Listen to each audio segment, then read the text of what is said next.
ada 10 pengajaran. Kalau tuan-tuan ada catatan, 10 pengajaran yang paling penting yang wajib umat Islam ambil.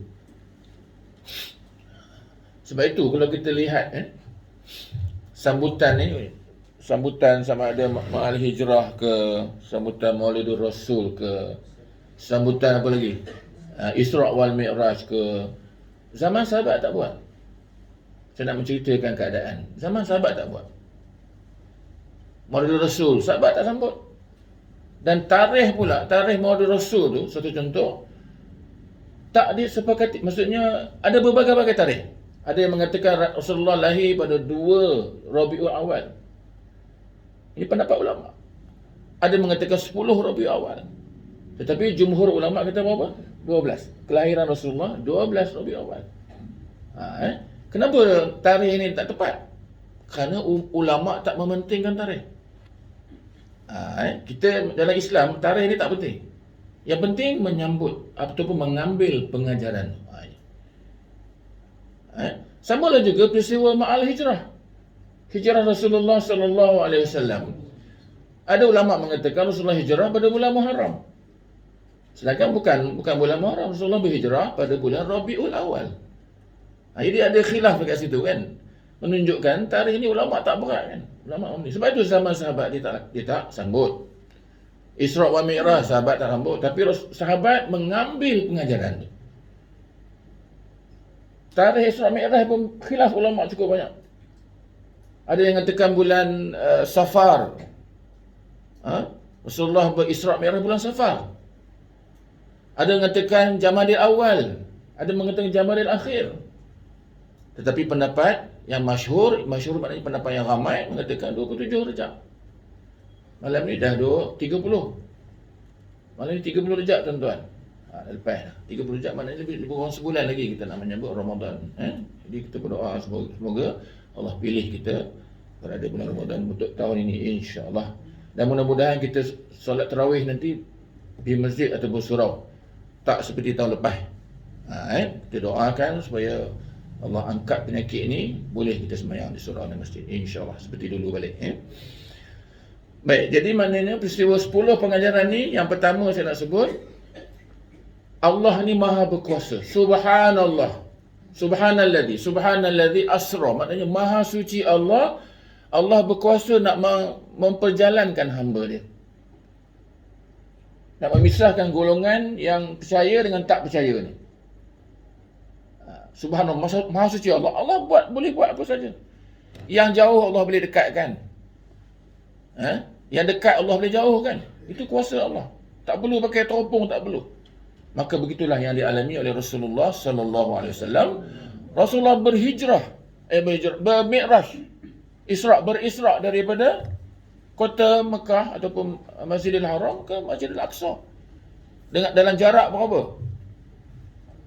Kak Abu, berapa jarak? Oh, jarak ni.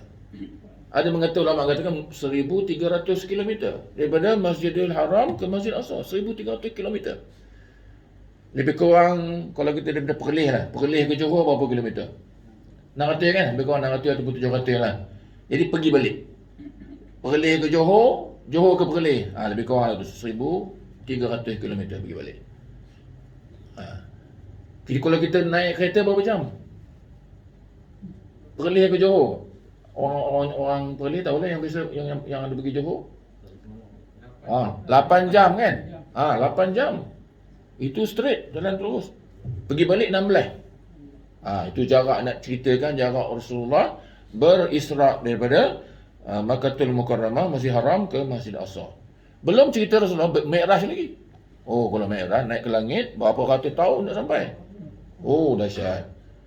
Rasulullah bermi'raj tu langit yang paling tinggi dah, kemuncak langit. Dipanggil Sidratul Muntaha. Tak ada lagi atas tu, tak ada dah. Atas Sidratul Muntaha tak ada lagi, planet atas tu tak ada. Itulah yang paling tinggi. Dia puncak bagi langit-langit. 7 langit tu yang puncaknya adalah Sidratul Muntaha. Macam kita lah di dunia ni, puncak kita yang paling tinggi apa? Gunung Everest. Itu puncak paling tinggi di dunia ni, yang paling tinggi Gunung Everest. Tapi petala langit yang paling tinggi Sidratul Muntaha, di situlah Allah memberi penghormatan kepada Rasulullah sallallahu alaihi wasallam, menerima solat, syariat solat daripada Allah sendiri, daripada fresh by hand, orang putih kata. Bukan melalui Jibril. Direct daripada Allah, dan Rasulullah melihat wajah Allah. Itu. Jadi pengajaran pertama tadi, ulang balik, sila 10. Allah Maha berkuasa nak buat apa yang dikehendaki olehnya. Subhanallah asra bi 'abdihi lailan minal masjidil haram. Allah boleh gerakkan hamba dia dengan cara yang dikehendaki olehnya. Baik. Dan itu salah satu daripadanya, bila kita mempercayai Allah naik ke malaikat Rasulullah naik ke langit, itu perkara mukjizat Rasulullah sallallahu alaihi wasallam yang paling besar. Ada yang pertama, ada lagi. Yang pertama, turunnya Al-Quran melalui Rasul. Yang kedua, mukjizat Isra' Mi'raj ni.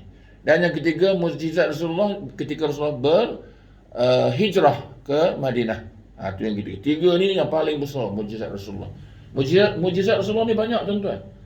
Ada ulama kata 1000 mukjizat Nabi. Ini tiga ni yang paling penting lah.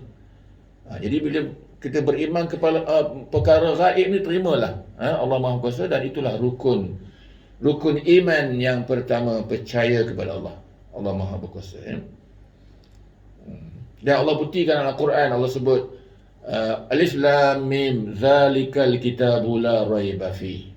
Kitab yang tidak ada keraguan lagi. Memang betul lah, tepat dah bagi orang-orang yang hudal lil muttaqin, orang yang mendapat sebagai petunjuk bagi orang-orang yang bertakwa. Itu yang pertama. Yang kedua, sebelum Rasulullah berisra', malaikat Jibril turun menemui Rasulullah. Ada mengatakan di masjid ketika Rasulullah salat, ada mengatakan ketika Rasulullah di rumah, malaikat Jibril buka atap, keluar masuk ke atap. Ada riwayat mengatakan sedemikian. Dan sebelum tu, bila jumpa dengan Rasulullah sallallahu alaihi wasallam, Rasulullah dibedah dada dia. Apakah pengajaran yang kita nak ambil? Bila Rasulullah dibedahkan dada dia, dicuci dengan air Zam-Zam. Air Zam-Zam, air yang terbaik dalam dunia.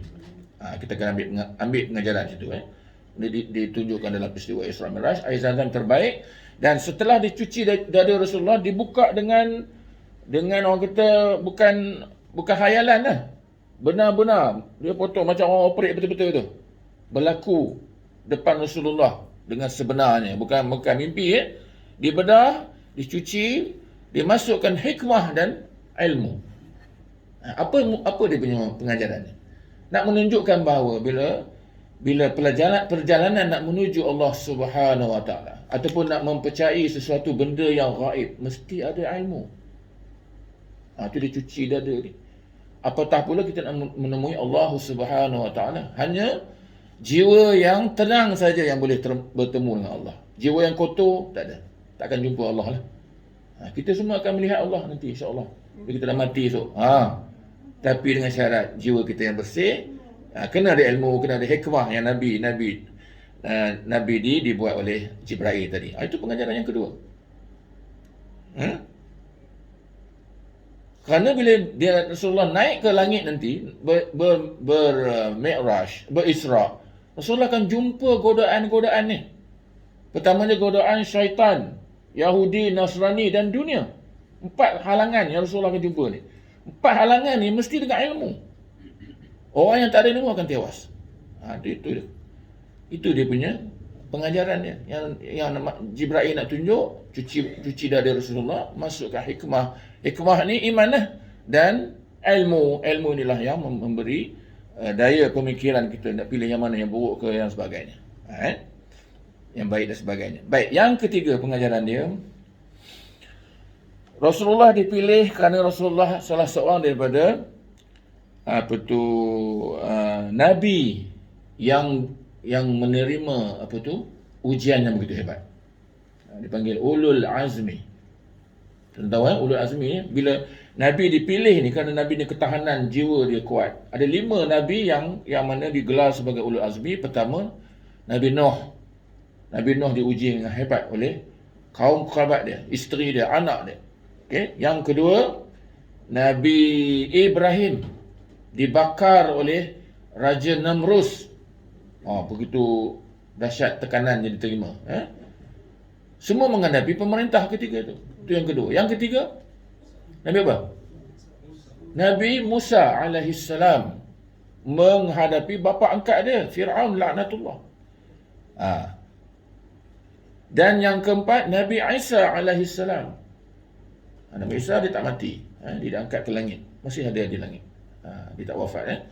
Dan yang akhir sekali, Nabi kita Nabi Muhammad sallallahu alaihi wasallam yang diuji begitu getir sehingga kan bila kenapa Nabi dipilih untuk Isra, kerana pertama Nabi dibenci oleh kaum kerabat dia. Kaum kerabat dia. Penduduk kota Mekah ketika itu Rasulullah berdakwah di bukit Taif. Kita tahu cerita kan? Taif ni macam mana kedudukan dia? Taif ni kalau kat kita negara di Perak ni lah, Cameron Highland lah. Lebih kurang macam tu. Tempat sejuk. Tuan-tuan pernah pergi kan? Siapa yang pernah pergi? Cameron Highland sejuk lebih kurang 60 km daripada kota Mekah. Naik berapa-berapa. Saya pernah naik tu, alhamdulillah ada peluang naik. Tengok buah-buahan ni fresh, cakap keluar asap. Macam orang putih. Orang saja semua keluar asap. Saya tak pernah kan. Masa saya pergi, alhamdulillah. Di kota Taif. Maka situlah kisah begitu hebat. Rasulullah dibaling batu bersama anak angkat dia. Zahid bin Harisah. Betul? Dia dibaling batu sehingga Zahid melindung Rasulullah, kena juga Rasulullah berdarah kepalanya sampai kaki. Lalu ketika Rasulullah bersedih kerana umat dia ataupun penduduk di kota Taif itu, kota Mekah lah kiranya, Taif itu Mekah lah kiranya, tak mau menerima dakwah dia. Dia berdoa, ya Allah, apalah salahku kan. Ketika Rasulullah berdoa pada Allah, datang malaikat Jibril. Wahai Jibril, kamu doalah kepada Allah supaya aku angkat bukit Taif ni, aku hampapkan pada penduduk Taif. Kerana kezaliman yang mereka buat. Rasulullah kata apa? Aku takkan buat sedemikian. Itulah sayangnya Rasulullah kepada hamba. Takkan buat begitu. Kalau kita lah macam mana? Dah berdarah sikit, malaikat nak tolong pula. Pergi. Bukan bukit lagi, ambil lagi pun kayu balak, bantai belakang. So malaikat buat lah. Itu kita. Nabi tak. Nabi kata apa? Nabi doa, dia kata, Nabi doa, Allahumma hdi qaumi fa innahum la ya'lamun.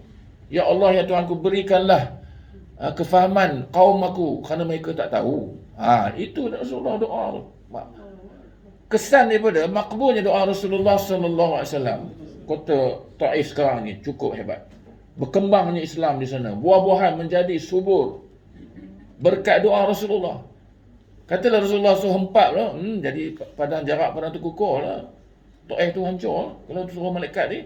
Tapi Rasulullah tak buat. Jadi Rasulullah menjadi sedih. Dan pada tahun yang sama juga, ataupun beberapa tahun lepas itu, Rasulullah kehilangan bapa saudara dia, Abu Talib, yang memberi perlindungan diserang oleh pembesar-pembesar Quraisy ketika itu. Sebab Abu Talib ni orang yang terkenal juga, memberi perlindungan politik lah kita kata. Meninggal. Kemudian lepas selang berapa tahun pula, isteri yang kesayangan dia pula, Siti Khadijah binti Khuwailid, meninggal juga. Siti Khadijah ni adalah isteri Rasulullah yang paling Rasulullah sayang. Dan dialah yang membackup ataupun apa-apa yang berlaku terhadap dakwah Rasulullah ni, isteri dialah yang menenangkan dia. Tiba-tiba Allah ambil nyawa isteri dia, meninggal. Rasulullah hilang dua tonggak utama. Apa hikmah dia? Kenapa hikmah? Waktu itu pula Allah ambil nyawa Siti Khadijah. Kemudian waktu itu pula Abu Talib yang menjadi perlindungan. Bila ada Abu Talib ni, orang Quraisy tak berani nak buat apa-apa Rasulullah. Kerana Abu Talib ni dia melindung Rasulullah. Jadi pembesar-pembesar Abu Jahalnya, Abu Lahab tak berani nak buat. Kerana Abu Talib ada di depan Rasulullah. Bila tak ada tonggak ni, kenapa? Apa hikmah? Allah nak menunjukkan kepada kita bahawa bila nak mendakwah Islam ni, dia tidak perlu perlindungan daripada manusia. Kerana Siti Khadijah ni, dia memberi keperluan-keperluan. Dia orang yang kaya. Siti Khadijah orang kaya dari segi kewangannya, dari segi perbelanjaannya, Siti Khadijah lah akan support, akan bantu. Dari segi perlindungan politik pula, Abu Talib lah yang melindung. Jadi Rasulullah berdakwah dengan bebas ketika itu. Tapi bila tibanya peristiwa Isra' wal Mi'raj, Rasulullah hilang dua tonggak tu, nak menunjukkan bahawa Islam bukan berkembang atas tiket kebendaan. Itu Jangan kita kata, kita kena banyak peralatan yang canggih baru boleh menang lawan musuh. Tak boleh. Itu bukan sunnah dia. Mesti ada orang backup. Islam kena ada orang backup. Tak. Islam berkembang dengan perjuangan yang suci yang bergantung 100% kepada Allah Subhanahu Wa Taala. Jadi Allah pilih kerana sedihnya tadi dibenci oleh penduduk Mekah, khususnya penduduk Taif. Allah pilih nak menghibur hati Rasulullah sallallahu alaihi wasallam, kesedihan. Dan tahun kejadian itu dipanggil Amul Huzni, tahun kesedihan. Rasulullah berduka cita kan, kenapalah aku ni di pulau berlaku kematian. Allah nak hiburkan dia. Jadi Allah angkat Rasulullah untuk berisra'. Jadi Rasulullah gembira ketika itu menaik. Dan ada ulama menyebut Rasulullah diberi rehlah. Rehlah ni pergi melancong lah. Dipanggil rehlah tashrif wa takrim. Nak meningkat kemuliaan Rasulullah dan juga nak meningkatkan kehormatan Rasulullah. Nak menaik darjat Rasulullah. Allah pilih. Lalu Rasulullah dapat kekuatan balik. Jadi maknanya kalau kita lah susah hati kan, bersedih, melanconglah tuan-tuan. Itu sunnah dia. Melanconglah kita. Dan melancong pula yang terbaik di pengajaran yang seterusnya, melanconglah 3 masjid yang disebut dalam peristiwa. Ialah mana salah satunya Masjid Al-Aqsa lah. Dan memang anjuran Islam ziarahlah 3 masjid ni kerana dengan keberkatan. Pertama Masjidil Haram, tempat Rasulullah berisra', permulaannya Masjid Haram tu. Kerana di Masjid Haram tu bila semayang berapa ni pahala dia? 100,000 pahala kebajikan. 100,000. Kemudian Masjid Nabawi 1000 kali gandaan dia pahala. Itu Masjid Nabawi yang kedua. Dan yang ketiga Masjidil Aqsa, iaitu sebanyak 500 kali ganda. Ini tempat-tempat yang dianjurkan, pengajaran yang boleh kita ambil. Berziarahlah ke masjid-masjid. Kerana penuh ganjaran yang begitu banyak. Pengajaran yang seterusnya, yang keempat, Baitul Maqdis tu, kenapa dia bila Rasulullah berisra' daripada Masjidil Haram ke Baitul Maqdis, kenapa Rasulullah tak terus di-mi'rajkan daripada Mekah, daripada Masjidil Haram, patut terus itu, tak payah lagi Baitul Maqdis. Banyak pengajaran dia, bila Rasulullah pergi ke Baitul Maqdis itu adalah kiblat umat Islam yang pertama. Dan Baitul Maqdis juga, iaitu di Palestin ini, menjadi rebutan 3 agama. Disebutlah sejarah. Pertama agama Kristian. Yang kedua agama Yahudi. Sekarang Yahudi menguasai Baitul Maqdis. Belum bebas lagi. Masa dikuasai, yang pertama Kristian kan, Rom lah. Yang kedua Yahudi, yang ketiga agama Islam. 3 agama Islam. Ketika Baitul Maqdis atau Palestin dijajah oleh tentera Rom, maka yang membebaskan Palestin ketika itu adalah Sayyidina Umar Al-Khattab. 5 tahun sebelum Rasulullah wafat, Sayyidina Umar ni menjadi khalifah. Sayyidina Umar menjadi khalifah. Sayyidina Umar membebaskan bumi Palestin setelah 100 tahun. Tentera Rom tu tentera Hercules. Tuan-tuan pernah dengar tak Hercules? Saya masa kecil-kecil tu dalam TV, kartun Hercules lah. Masa kita tengok kartun Hercules. Masa umur belah-belah tahun lah, belah-belah tahun. Ini penjajah yang pernah nak nampak.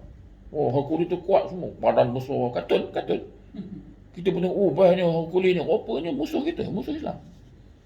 Dia masuk media-media, dah lama dah, ini perancangan Yahudi. Jadi yang membebaskan adalah Sayyidina Umar Al-Khattab. Ketika menang, tentera Islam bila berjaya membebaskan Palestin, tentera Rom balik lari.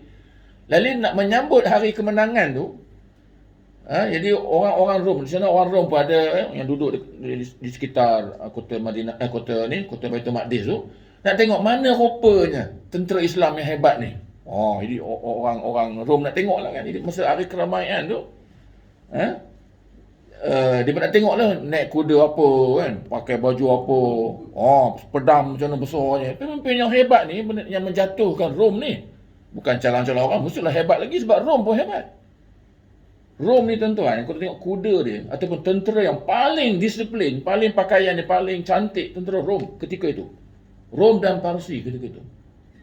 Dengan disiplin yang hebat, tak boleh lawan lah tentera Rom. Dulu tentera Jerman pun sama juga pakaian dia. Tengok cerita Vic Morrow kan. Cerita apa? Combat. Saya pun rajin tengok dulu. Oh, digambarkan. Tapi Amerika lah dia nak menang kan. Tapi dari segi pakaian cantiknya Jerman. Tapi zaman Sayyidina Umar, tentera Rom lah yang paling hebat. Kuda dia kilat. Tinggi kuda dia. Jadi nak tengok lah mana dia panglima Islam ni ataupun khalifah Islam ni yang boleh menjatuhkan Rom. Lalu tentera Islam berjumpa, wahai Umar, kita nak menyambut hari kemenangan ni. Jadi Umar naiklah kuda yang cantik sikit. Sebab kuda tentera Islam, kuda padi yang kecil. Kuda padi. Tentera Rom kuda besar kan. Naikkan kuda ni. Nampak kuat sikit, nampak izah lah. Lalu apa jawab Sayyidina Umar? Ucapan yang masyhur. Sayyidina Umar kata, "Nahnu qaumun a'azzanallahu bil Islam. Famahma nabtaghi izzata bi ghairi ma a'azzanallahu bi azanallah." Ini ucapan yang masyhur. Nak menceritakan bahawa maksud ayat yang Nabi ni Sayyidina Umar sebut tadi. Kami nahnu qaumun. Kami adalah kaum yang a'azzallah bukan berbangga dengan material. Diajar supaya berbangga hanya dengan Islam. Azanallah bil Islam. Kami hanya dimuliakan oleh Allah dengan Islam. Bukan dengan kemegahan. Bukan dengan pangkat. Bukan dengan pakaian istana dan sebagainya. Ini orang musuh-musuh nak tengok. Tentera Rom nak tengok mana tu panglima Islam ni mestilah hebat, bergaya. Tak. Lalu tak naik pun kuda Rom yang cantik yang besar tu, naik kuda padi. Jadi ketika itu baru tengok, ini rupanya tentera Islam macam orang biasa aja. Sayyidina Umar macam orang biasa. Masa Sayyidina Umar menjadi khalifah, Sayyidina Umar macam orang awam, dia pergi berjalan malam-malam, hantar bantuan, hantar makanan. Sayyidina Umar, ini tentera Islam yang tak ada lagi sekarang ni. Ini kita mudah-mudahan sebelum kiamat dunia akan lahir lagi pemimpin yang macam ni. InsyaAllah mudah-mudahan itu dia punya pengajaran dia, Maktum Maklif tadi. Jadi rebutan tiga agama. Kemudian bila Sayyidina Umar dah membebaskan Palestin jadi atau Masjid Al-Aqsa, bila umat Islam lemah ketika itu, Islam tak lemah, umat dia lemah, maka dirampas balik oleh Kristian. Kristian ambil balik Baitul Maqdis tu. Dan ketika itu lahirlah panglima Islam yang seterusnya, iaitu Salahuddin Al-Ayyubi. Dia pula membebas kali kedua Palestin. Palestin ni jadi rebutan. Kejap Yahudi pegang, kejap Kristian Rom pegang, kejap Islam pegang kan. Sekarang hari ini Amerika pegang. Siapa nak membebaskan? Wallahualam, kita tak tahu. Mungkin Imam Mahdi ataupun ada lagi mujaddid yang lahir akan datang ni, kita tak tahu. Kerana Palestin tu ada milik umat Islam. Allah sebut dalam Al-Quran. Begitu sekarang ni tergantung dia dijajah oleh Yahudi Nasrani. Jadi maknanya umat Islam tak boleh diam, mesti berjihad, mesti tunggu kelahiran Khalifah Imam Mahdi yang akan turun sebelum kiamat dunia ini, dan kita wajib menyokong untuk membebaskan bumi Islam yang dijajah oleh musuh-musuh. Baik, itu yang kelima pengajaran. Yang keenam, ketika Nabi berisra, Nabi diganggu oleh 4 golongan. Digambarkan 4 golongan. Pertama, saya sebut tadi, diganggu oleh syaitan, iaitu jin Ifrit. Jin Ifrit ni senang, dia nak halau, baca doa, baca auzubillah, larilah dia, jin kan. Dia takut ayat suci Al-Quran ni. Itu yang pertama, diganggu oleh syaitan dalam perjalanan dia. Dan Jibril pula memberi nasihat, jangan menoleh pada gangguan-4 gangguan ni. Jangan layan. Dalam perjalanan Rasulullah bersama Jibril. Jadi Rasulullah jumpa syaitan, Rasulullah tak layan. Yang kedua, Rasulullah berjumpa dengan Yahudi. 4 golongan Yahudi. Yahudi, dan yang ketiga Nasrani. Yahudi dan Nasrani tuan-tuan, dia berkembang. Allah sebut dalam Quran. Sebut a'udzubillahi minasyaitanir rajim, walan tarda 'ankal yahudi wan nasara hatta tattabi'a millatahum. Kembar ni mesti ada. Walaupun agama lain, satu Yahudi, satu Kristian, tapi mereka bersatu. Kita, dia tetap memusuhi Islam. Orang kafir ni orang bersatu. Jadi mereka ni, orang sebut Al-Quran, apa maksudnya? Mereka takkan setuju dengan kamu, wahai Muhammad. Walan tarda selama-lamanya. Akan memusuhi kamu sehingga kamu ikut agama dia. Ini ajakan Yahudi ni. Dan Yahudi ni satu bangsa yang paling cerdik dalam dunia. Yang buat internet, Google, semua Yahudi. Kita duk pakai ni. WhatsApp pun. Tu yang keluar yang baru ni, yang Turki buat apa? Bip. Bip lah. Bip. Tapi yang angat tak ayam je. Orang suka, tak pakai lah. Saya lah. Jadi maknanya musuh Islam cukup pandai. Dan mereka lah yang mencatur dunia ni, Yahudi ni. Dia masuk negara-negara umat Islam. Pertama saya ambil masa sikit. Dia masuk negara Islam, diserangnya dari segi penggunaan tarikh. Diserang bila negara umat Islam nak merdeka, negara umat Islam nak merdeka, dia janjikan guna tulisan Rumi, jangan guna Jawi. Dulu kita guna Jawi. Masa sebelum merdeka ingat zaman Islam Melayu Melaka, semua Jawi. Tok-tok kita zaman dulu kan sebelum merdeka, tulisan Jawi. Kedai kicap, kedai acong pun tulis kicap Jawi tulisannya. Dah cantik lah. Maka Yahudi dia international punya antarabangsa, dia fikir macam mana nak rosak umat Islam, maka diubah daripada elok Jawi kepada Rumi. Bila berlaku tu rosak lah habis. Bila ditulis eja, dulu saya sebut dah, ingat dulu, kalau qadi lah, ejaan qadi yang betulnya qaf dot ya. Qadi tu yang Jawi betul. Bila dia ubah Rumi ni, dia lari sikit. Tapi zaman Za'bar nasib baik, Za'bar dia guna Qodhi, bunyi masih Arab lagi, qadi. Kalau nak eja ni'mat, N-I ada koma dah. Zaman dulu lah, masa kita awal-awal merdeka, koma tu tak buang. N-I, koma, empty. Ni'mat betul lah. Betul sebutan Arab ni. Ni'mat ni kebaikan. Tapi bila kita dah merdeka, penggunaan bahasa baku dan sebagainya, I tanda, koma, semua dia buang. Bila buang, dia lari maknalah. Dulu ni'mat, N-I, koma, betul lah, M-A-T. Sekarang N-I-K. Nikmat. Dia makna lari mana. Yahudi tahu semua ni. Orang talih belajar. Kalau nikmat, ya Allah berikanlah kebaikan, ganjaran yang baik. Anak-anak pasti kita berdoa kan. Bila ubah kepada baku, nikmat maknanya bala. Ya Allah berilah bala. Ini macam tu. Walaupun kita tak ada niat nak minta bala, tapi Allah sebut, kamu akan terkeluar daripada Islam dengan 3 cara. Pertama sebutan, perbuatan, yang kedua, dan yang ketiga hati. Sengaja ke tak sengaja jadi. Sebab tu umat Islam dia tak boleh cakap sebarang cakap. Tak boleh main sebarang main. Kalau berlakon nikah kahwin ada saksi jadi. Walaupun berlakon, niat nak berlakon tapi jadi. Islam sebab tu kita ni pantang larang cukup banyak. Tak boleh, orang Islam dia tak boleh main-main dengan agama ni. Jadi bila anak kita doa nikmat, berjayanya Yahudi. Kalau Rumi, kita tulis Rumi dari mana ke mana? Rumi dari kiri ke kanan kan? Rumi nama Nun Alif Mim. Nama saya daripada kanan, kanan. Dari kanan pergi ke kiri. Dapat pahala kebajikan. Rasulullah kata bila kamu mulakan yang kanan dahulu, kamu dapat satu pahala kebajikan. Tapi bila ubah Rumi dari kiri. Nama N-A-M-A. Nama saya ke kanan. Dari kiri ke kanan. Tak dapat apa lah. Kalau tulis, Yahudi dah berjaya dah di sudut tu. Belum lagi yang lain-lain. Qadi kan, kalau zaman Za'bar betul lagi sebutannya Qodhi. Qadi ni pejabat hakim. Bila ubah sekarang je apa? Kadi ya?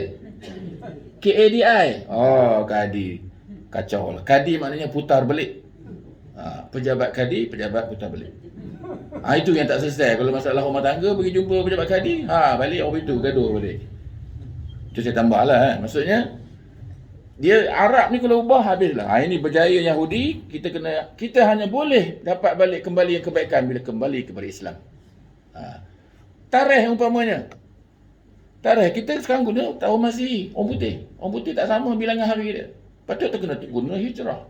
Tahun hijrah jumlah hari dia 355 hari. Tahun orang putih lebih kurang tahun putih 365 hari, beza 10 hari. Jadi nak kira zakat ke apa, mesti tahun Islam. Kalau kita tahu orang putih, kita dah terlambat bayar zakat, berdosa. Begitu jadi sana cepatlah. Jadi maknanya diganggu 4 golongan, maknanya syaitan dah, Yahudi, Nasrani, dan yang keempat, dunia. dunia ni digambarkan masa Rasulullah berisra, Rasulullah nampak wanita. Dua orang wanita. Satu wanita yang muda, yang membawa dulang yang penuh isi dengan perhiasan. Ini menunjukkan dunia ni cukup cantik lah. Jangan terpedaya. Yang kedua, dunia ni digambarkan dengan wanita yang tua, sangat tua, berkedut muka dia. Menunjukkan dunia ni dah tua dah.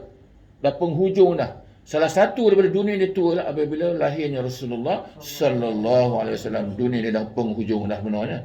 Ini yang Rasulullah nampak. Rasulullah diganggu dengan empat golongan ni. Jadi kita mesti berhati-hati dan ambil maklum. Baik. Itu yang kelima. Yang keenam Yang keenam. Pengajaran yang keenam. Yang ketujuh pengajaran dia. Bila Rasulullah bermi'raj. Rasulullah akan naik langit pertama, langit kedua. Dia akan jumpa langit pertama, jumpa Nabi Adam. Langit kedua, Nabi Isa. Langit keempat, jumpa Nabi Yusuf. Yang kelima, Nabi Idris. Yang keenam, Nabi Musa. Yang ketujuh, Nabi Ibrahim. Bila naik tu, Rasulullah akan memberi salam. Betul? Rasulullah memberi salam. Assalamualaikum warahmatullahi wabarakatuh. Beri salam. Dan syariat salam ni lah syariat yang paling mulia yang kita ambil pengajaran dia. Iaitu syariat salam ni dia dimulakan di syurga, bawa masuk ke dunia, Nabi Adam masuk ke dunia, kemudian balik ke syurga balik. Inilah syariat yang kekal daripada syurga datang ke dunia, kemudian balik ke syurga. Syariat lain tak ada. Solat di dunia je. Di akhirat tak ada solat dah. Zakat di dunia je. Puasa di dunia je. Tapi salam mulanya di syurga, pergi ke dunia, patah balik ke syurga. Syariat yang paling mulia, dan inilah yang dilihat oleh Rasulullah sallallahu alaihi wasallam. Dan bila Rasulullah dinaikkan ke langit, Rasulullah akan naik sampai langit ketujuh bersama Jibril. Langit ketujuh itu ada satu tempat yang dipanggil Baitul Ma'mur. Baitul Ma'mur ni adalah Kaabah bagi penduduk langit, iaitu malaikat. Malaikat akan bertawaf di Baitul Ma'mur. Macam kita manusia masih di dunia ni, penduduk dunia bertawaf di Mekah kan, Kaabah Mekah lah. Ini di langit tu Baitul Ma'mur namanya. Di situlah malaikat mengabdikan diri kepada Allah dengan tawaf di sana. Dan yang paling tinggi saya sebut tadi, Sidratul Muntaha, iaitu puncak bagi petala dunia ni, langit-langit itu adalah Sidratul Muntaha. Itu yang paling tinggi, tak ada lagi yang mengatasi itu. Di situlah Rasulullah diberi kemuliaan, tempat yang paling tinggi untuk menerima solat. Baik, itu yang ketujuh. Dan yang ke-8, sikit lagi, habis ni saya habislah. Yang ke-8, Rasulullah berisra' mi'raj tu nak mengambil sunnah dakwah ni. Kita selalu saya sebut, kita sebagai umat Islam mesti berdakwah. Apa cara yang kita boleh lah. Dakwah dengan sikap, dakwah dengan lisan. Kerana ini yang ditunjukkan oleh Rasulullah untuk menarik umat kepada Islam. Dan Rasulullah pula diberi minum sebelum naik ke langit. Rasulullah semayang solat sunat. Rasulullah jadi imam di Masjidil Haram.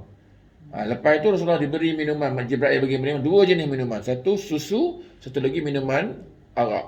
Rasulullah pilih susu. Susu tu nak menunjukkan adalah perkara yang fitrah manusia. Dan begitulah agama yang fitrah ialah agama Islam. Ini kita kena berdakwah tuan-tuan, mengajak orang untuk mengabdikan diri kepada Allah Subhanahu Wa Taala. Betul Allah sebut bila dakwah ni, umat Nabi dulu bagi contoh. Allah sebut dalam Al-Quran, surah An-Nahl, Allah sebut wa ba'athna fi kulli ummatin rasulan an ya'budullahi wajtanibut taghut. Surah An-Nahl ayat 36. Iaitu telah dibangkitkan bagi setiap kaum itu seorang rasul. Apa tugas dia? An ya'budullah, menyembah Allah, wajtanibut taghut, menjauhi taghut. Ini peranan. Dan Allah hanya menerima Islam sahaja. Islam saja sebagai agama. Yang lain Allah tolak. Apa ni? Dia punya bacaan apa ni? Dia punya hadis dia, wa may yabtaghil ghairal islami dinan falan yuqbalu minha wa huwa fil akhirati minal khasirin. Sesungguhnya agama yang diterima oleh Allah adalah agama Islam. Barang siapa mengambil agama selain daripada Islam, maka dia ditolak. Itu maknanya dakwah Nabi ini menjadi dakwah kita juga. Kita mesti berdakwah, baru kita ikut contoh daripada Rasulullah sallallahu alaihi wasallam. Baik, pengajaran yang ke-9, Allah memberi solat, syariat solat ni dengan menjemput Rasulullah naik ke Sidratul Muntaha, langit yang paling tinggi, ke muncak bagi langit, untuk menerima solat yang paling mulia. Di mana ketika itu naik Sidratul Muntaha, malaikat semua tak boleh naik. Rasulullah sahaja dia naikkan. Jadi Rasulullah umat yang paling mulia, makhluk yang paling mulia, malaikat pun tak boleh naik. Malaikat tak tahu apa ada atas tu. Jin pun lagi lah. Jadi kita ni manusia yang dimulia oleh Allah, naik ke langit, bertemu dengan Allah, melihat wajah Allah dan sebagainya. Menerima solat ketika itu 50 waktu.